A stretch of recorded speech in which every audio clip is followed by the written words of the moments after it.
आम रखीचु कवि मंगला प्रसाद प्रधान रचित धाराश्री राधा बही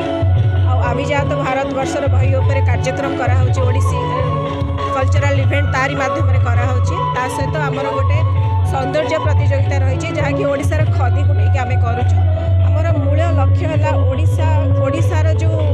आइडेंटिटी ओडिशार कला और संस्कृति को समग्र विश्व में विदित करवा यहाँ ओडिया साहित्यर पानी भंडार को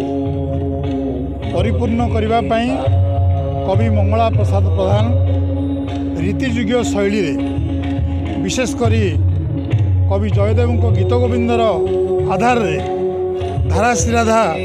काव्य रचना करथिले। धाराश्री राधा काव्यर जो ना एपटू पढ़िले धाराश्री राधा सेपटू पढ़िले धाराश्री राधा तापर अभिजात भारतवर्षर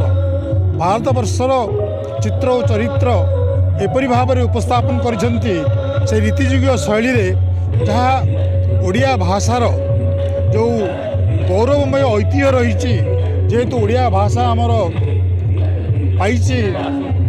स्वतंत्र मर्यादा तार सुरक्षा पाई कवि मंगला प्रसाद प्रधान कलम मुन भितर जो सृष्टि मान बाहरी ता यथेष्ट भाव आम ओडिया साहित्यर वाणी भंडार को परिपुष्ट करिवो।